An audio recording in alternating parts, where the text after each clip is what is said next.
Good evening, it's Maajid Nawaz here on your airwaves, leading Britain's conversation. The time is 10:03, and as you may well be aware, I'm sitting in for Ian Collins all week. I'll be taking you right up until Thursday night. Now, later on in this show, we will be discussing the fact, this rather peculiar statistic discovered by the Campaign Against Anti-Semitism, but backed up by another study, which was published in cooperation with the CST, the Community Securities Trust. Both studies found that those on the left are either more likely, in the case with the Campaign Against Anti-Semitism study, 80% of anti-Semitic incidents occurring from the progressive left.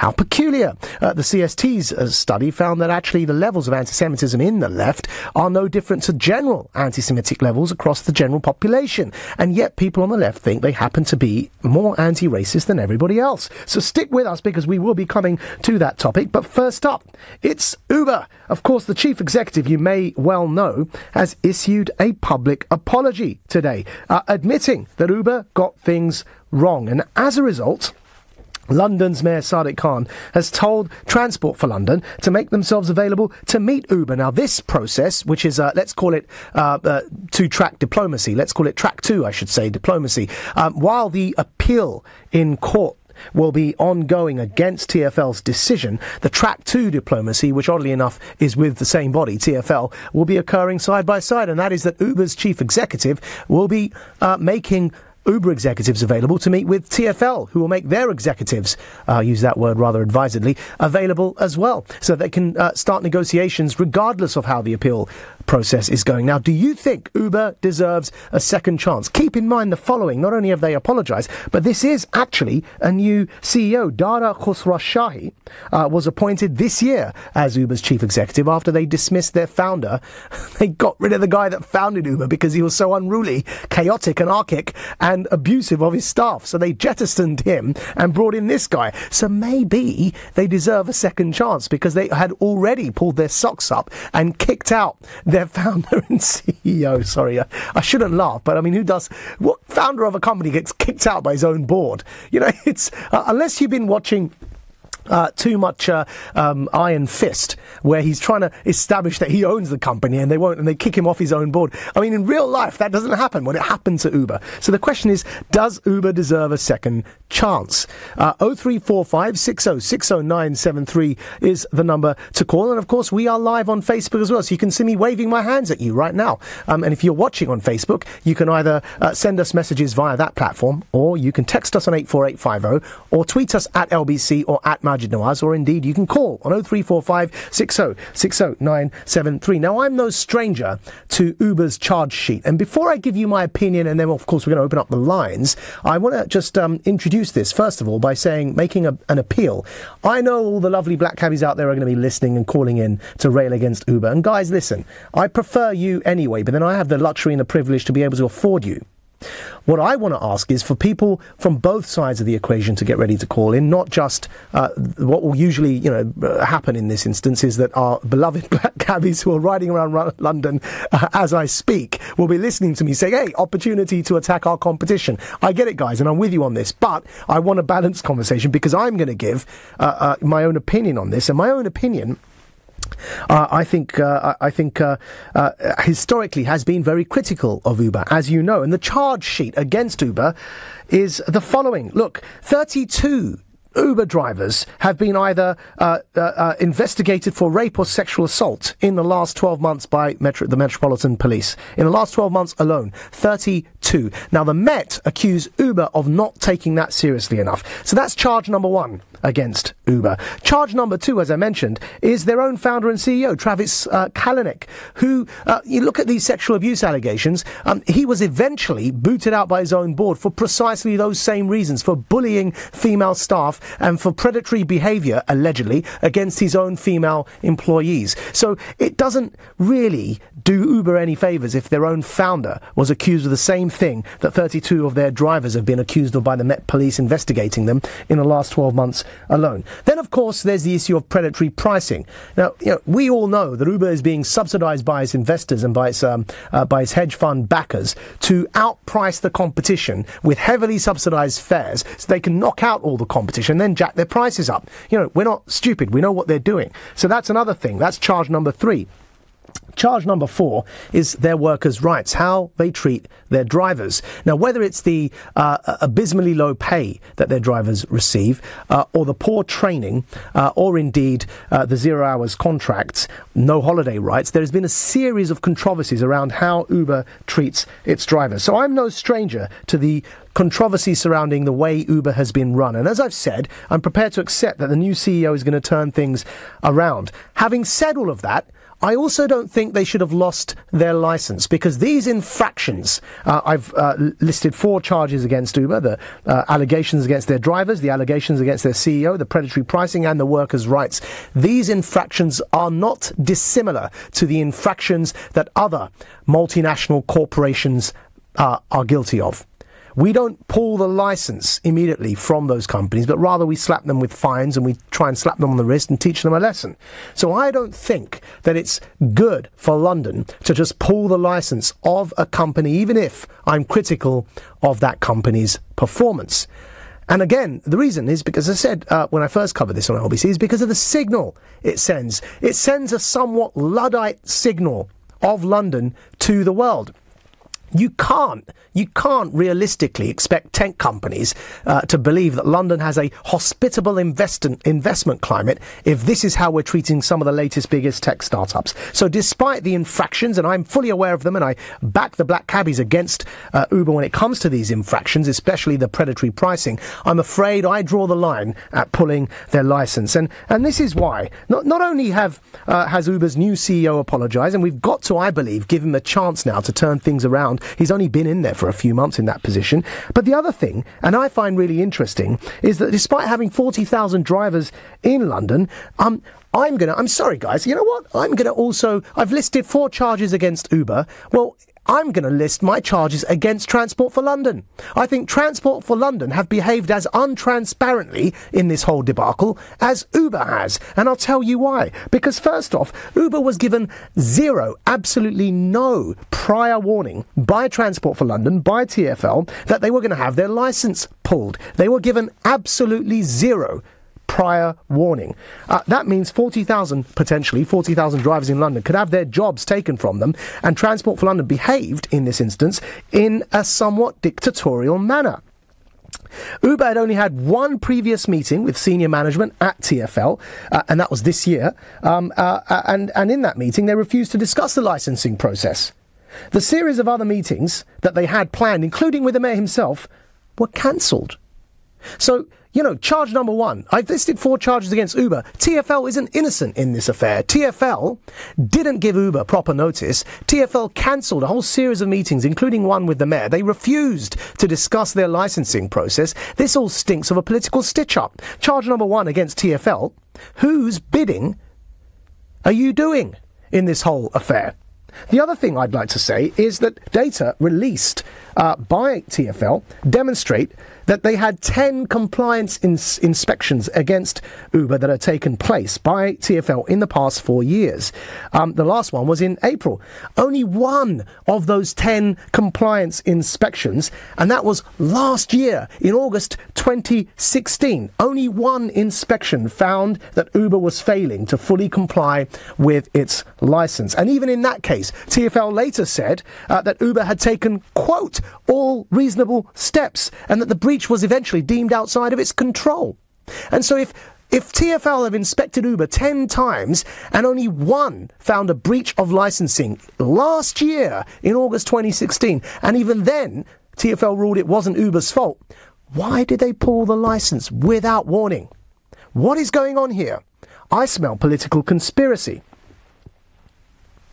And so I think the truth is that certain lobbies, certain unions have lent on TfL, have lent on the Mayor of London, and this judgment appears political, which is why Mark Littlewood, Director General at the Institute of Economic Affairs, said a decision this significant must be backed up by a transparent decision-making process, something which is worryingly absent. And he's talking about TfL's lack of transparency in their decision-making process. TfL and the Mayor of London work for us. You, Mr. Mayor, and Transport for London, you serve us. We don't serve you. Now, millions of us, not me, because as I said, I can afford to use black cabs, but millions of us Londoners use Uber, and I sometimes use them too, right? Millions of us will have used Uber in our lifetimes or will do so in the future. If you're going to take a convenience away from us, and admittedly, Uber isn't perfect, it's made lots of mistakes, but if you're going to take a convenience away from the public, then you better well tell us why you've done so. And you better well tell us what your process was for doing so. And you better well tell us what the steps are and how you go about taking licenses away from companies, because this is not the USSR. And when you prevent corporations from operating, we, the public, demand to know why you've done it, how you've done it, what the steps are, and what the warnings are you give before you just withdraw licenses from companies and tell them they've got no permission to operate. We are not at the behest of unions. We do not serve unions. Unions serve us, and the mayor serves us, and TfL serves us. I'm not saying it was wrong to take the license away. I'm saying I don't know why you did it.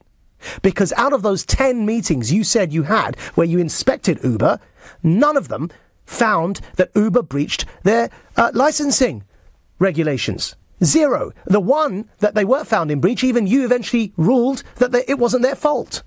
So we want transparency, not just from Uber, but from Transport for London and the Mayor's office as well. It's time to turn the tables. Uber's had pressure on it. This broadcaster, this man with a microphone, has slated Uber many a time on my own show. But you don't get off scot-free just because you have made a decision that you think makes you all morally righteous. Your politicians, you also need to be accountable. You also need to be held to the same transparent standards that you demand of corporations. Because, as I said, we are not in the USSR. When politicians make decisions, we demand accountability. And, Mr. Mayor, what happened to your slogan that London is open for business? Doesn't look very much open for business if, in a lack of transparency, you pull companies' licenses to operate without telling us why. That's my view. I want to hear from you what you all think. The number to call is 0345 60 60 973. Listening to Maajid Nawaz here on LBC. And the time now is 10:15. Nick Ferrari at breakfast on LBC. The Star-Spangled Banner was sung at Wembley ahead of a game between the Jacksonville Jaguars and the Baltimore Ravens. More than 24 players and officials kneeled in a show of solidarity. The US president has sparked fury by calling on teams to fire any athlete who takes a knee as a protest against racism and police brutality. Donald's in Kensington. There is a great deal of discrimination now in the American system in favour of African Americans. What's in your view? The flag is a cloth at the end of the day. People's lives is more than a material piece of cloth. Nick Ferrari at breakfast. With Hampton by Hilton. Book direct for the lowest price. Every weekday morning from 7, only on LBC. To some people, this could sound like a washing machine. But to a British Gas customer, it's the sound of a thank you. That's because we're thanking all of our customers with British Gas rewards, including things like free energy with loyalty days and many more. Join today. Offer subject to availability, conditions apply. Is your company innovative, successful, or rapidly growing? If so, it's likely that you'll be carrying out all sorts of research and development, even if you don't think of it as such. Contact Barnes Rofe to find out if you qualify for an R&D tax credit claim. We'll help you make a claim and obtain a refund of the correct amount of tax for you. Sound interesting? Visit barnesrofe.com. Barnes Rofe, clever accountants for business. New Sky Sports is here. So now all our Sky TV customers can get our brand new channel dedicated to the Premier League for £18 a month. With 126 live games and a new weeknight debate show. Exciting, eh, Gary? If you don't have Sky TV, bundles start from £22 a month. Search New Sky Sports today to get our new Premier League channel. Unbelievable! Cancellation requires 31 days notice. New Sky TV customers, £20 setup fee, 18-month contract. Pets. We positively love them. So for those times they're feeling rough, get pet insurance from Pets in a Pickle. Go to petsinnapickle.co.uk. There are many things a mother can pass on to her baby. Her smile, her eye colour, and her immunity to whooping cough. A simple vaccination during your pregnancy can help to protect your baby in their first weeks. Please speak to your GP, nurse, or healthcare professional and pass on your immunity. Divorce. It affects every part of your life. You, your family, your home, your finances. And if you're a man facing divorce, perhaps even one you don't want, the situation becomes even more complicated. It's at times like these that you need a professional you can trust. Cordell & Cordell is dedicated to helping men in matters relating to divorce. Call now on 0330 60 60 161 or visit cordell.co.uk, office in central London.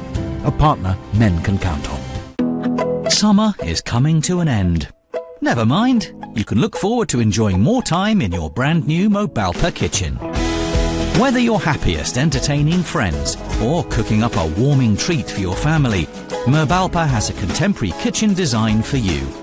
Now with free expert fitting for a limited time only. Find your nearest Mobalpa kitchen studio at mobalpa.co.uk. Minimum spend and exclusions apply.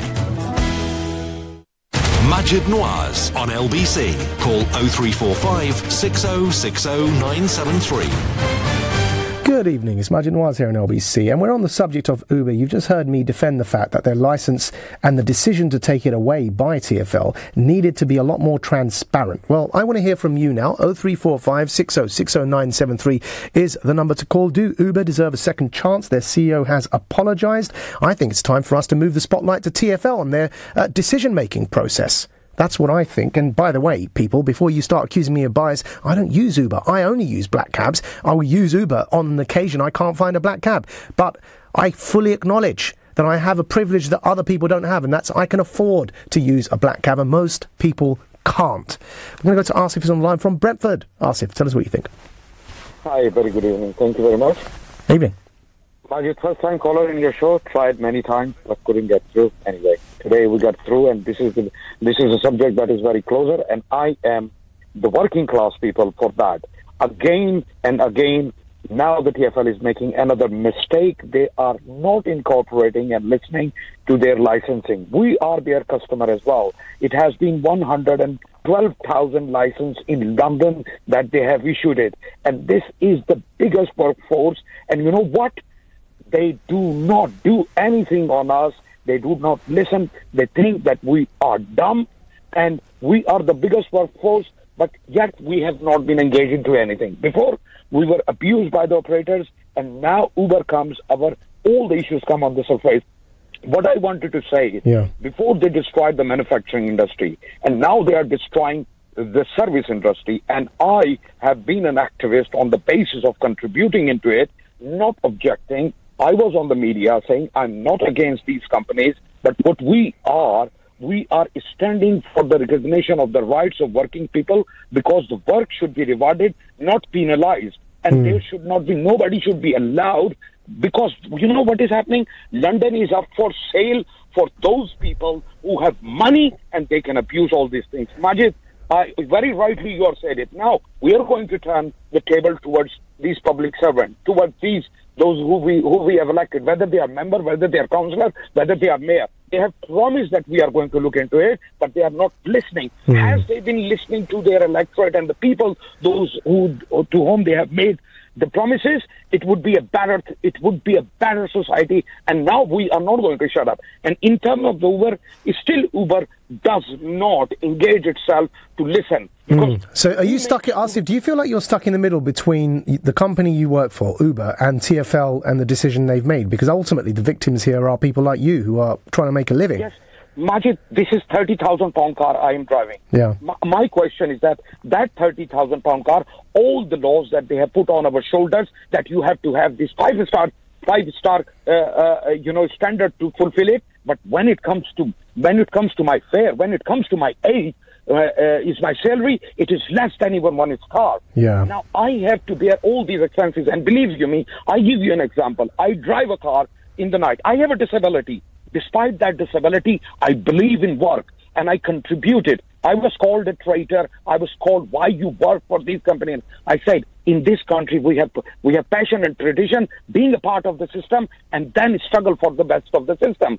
And 1 hour and 40 minutes in the night, 3 o'clock, door-to-door service, £30, Maajid. Yeah. I have been communicating with the TfL, Helen Chapman. We have been communicating with them 10 years ago. We went to the House of Commons, tried to lobby these members of the Parliament. Hang on a minute. These private hires, nothing has been done. Our fares have not been revised. So Asif, tell me this. What do you think is behind this decision from the perspective of TfL?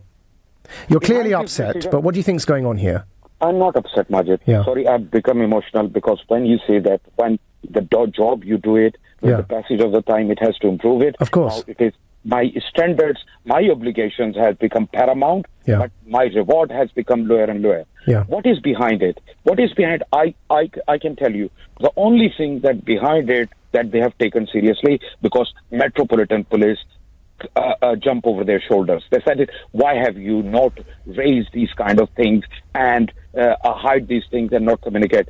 Sadly, I'm going to tell all the people, those who are working, we, the minicab private hire drivers, have been given a bad name that we are all rapist and pervert. For God's sake, we do not. Even there are fellow brothers in the black cabs. When there was a case, we do not go there, that you do it.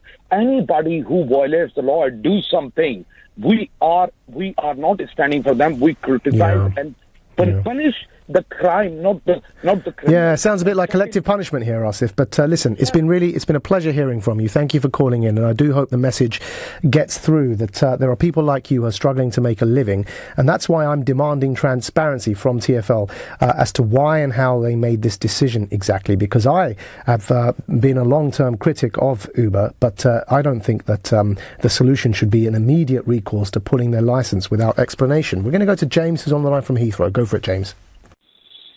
Evening, Maajid. I'm a London taxi driver, and we've been looking for transparency from TfL as well for about 4 or 5 years now, because at the very outset, when Uber arrived on these shores, it did not comply in London. It did not comply with most of the regulations to become a private hire operator. Yep. It says it's a tech company. It says it's a tech company, but it's a transport company. What if it's a tech company? Why has it got a private hire licence? But there's been 5 years of this stuff between democracy, connections between the Okay, but James, I'm going to put some facts to you. Data released by the end of July showed that TfL had conducted 10 compliance inspections of Uber in the past 4 years, and none of them found that Uber was at fault for breaching any of its licensing terms. So how do you explain them having their license pulled in this way? Well, I've got to say that I don't, and I think most of my colleagues have no confidence in TfL whatsoever. There's been over the last couple of months, there's been so many freedom of information requests, and we've got letters, and there's connections between Daniel Korski from the Conservative Party, and there's been all this stuff in the mail. You've probably read it about the democracy between all these things, and it's they've been given like So it sounds to me like, and you're backing it up as a black cabbie, it sounds to me like in this instance, with pulling the licence of Uber, TfL's acting like a racket. I think it's I honestly think. The two things I honestly think. Firstly, I think there should be either a sort of judicial review or a public inquiry into this, because you're talking about parliamentarians. And let me tell you, James, you're a black cabbie, right? Yeah. Let me tell you, James, and this is me as somebody who doesn't have a bone in this fight, right? I actually ride black cabs over Ubers whenever I can. Trust me, and I've got the app, the My Taxi app, and I've got the sort of the all the star ratings on that. I'm a regular user of black cabs, and I'll tell you this straight up: if TfL can pull Uber's license like this without warning and without reason given, they could pull your license as well. And that's the danger here with it. The danger with them acting as like a racket, with them acting with a total lack of transparency, is that they start with Uber and they can come and do it to you next. The big thing that you have to concentrate, the one that's sort of riding underneath all this, it's a program called Greyball, and it ran underneath the Uber app on the app on people's phones, and I think this is what TfL are really worried about, because Greyball, the FBI are investigating this at this very moment. Apple took Uber to court Well, James, whatever it is that they're worried about, we need to know because they serve us. These politicians we elect and then the quangos that serve us, like the TfL and these other bodies, they serve us. And if they're going to make decisions about shutting businesses down that we all rely on, that we all consume, then it may be they made the right decision, but they need to tell us why they made the decision. They need to be fully transparent so that we can decide, and then we can decide whether to reward or penalise the mayor who we elect for a decision that we agree or disagree with. But thank you very much, James. It's James there calling in from Heathrow. We're going to go to Andy on the line from Brixton. Hello, Maajid. Hi, Andy.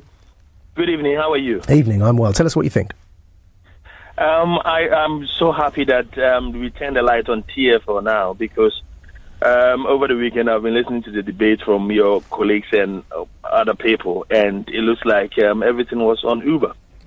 And well, listen, Andy, no lie. I was also heavily critical of Uber up until this decision was made. And what this decision has done is, like when Trump attacked the black NFL players who were kneeling during the national anthem, and then a whole bunch of others started kneeling with them.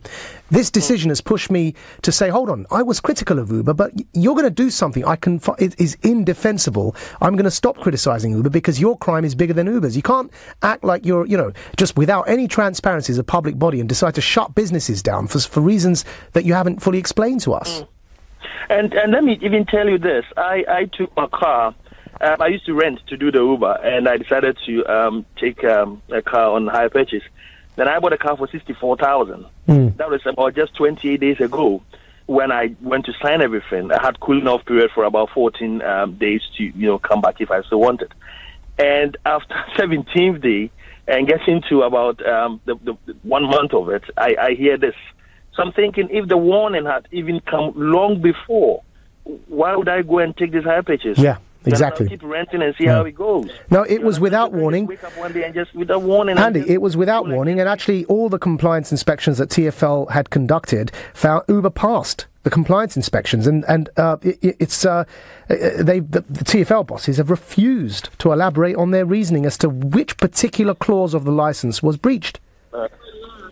So anyway, thank you for calling in this, Andy there from Brixton. You're listening, everyone, to Maajid Nawaz. We're on the subject whether you think Uber deserve a second chance. That comes after their CEO has issued a public apology promising to learn lessons. Clearly there are infractions Uber has made, and I listed 4 of my own charges against them, but I don't think that means their licence should have been revoked, especially without reasons, without the steps involved in that being made transparent by TfL. Tell me what you think. The number to call is 0345 60 60973. You're listening to Maajid Nawaz here on LBC. The time now is 10:31. It's time for the news headlines with Adam Dowling. The White House says any suggestion the US president has declared war on North Korea is absurd. The comments have been made by Pyongyang's foreign minister after Donald Trump criticised North Korea's leader Kim Jong-un and claimed the country's administration wouldn't be around much longer. The EU's chief negotiator says he wants more precision from the UK on its negotiating position for Brexit. Michel Barnier has been speaking as talks begin over Britain's exit from the European Union. Theresa May suggested a 2-year transition period when the UK leaves. Labour's Shadow Chancellor has unveiled plans to stop private firms making large profits from public sector construction projects. At the party's conference, John McDonnell promised to scrap private finance initiatives. Detectives have arrested a 7th person in connection with the bombing of a tube train in West London. A 20-year-old man was detained in Cardiff this morning. The Mayor of London says he's asked transport officials to make themselves available to meet the head of Uber. The online cab firm's licence was revoked in the capital last week. Its chief executive has apologised for making mistakes. LBC weather, a murky night with cloud and patchy drizzle, the driest spells in the far east and west of the country, an overnight low of 14 degrees. This is LBC. Sit back and dream of your perfect cruise. Does it have fine dining and a band? Exploring on land? Around on deck? Or around on deck? Dream no more. Get drinks, dining and tips on us on summer 2018 sailings, plus £100 off per booking in your local Thompson store. Thompson Cruises. Discover your smile. T's and C's apply. £100 offer must be selected when booking. New bookings for winter 17 and summer 18 sailings only. Mini Golf on Discovery ships. Are all protected. Battersea, Chelsea, Elephant and Castle, Kensington, King's Cross.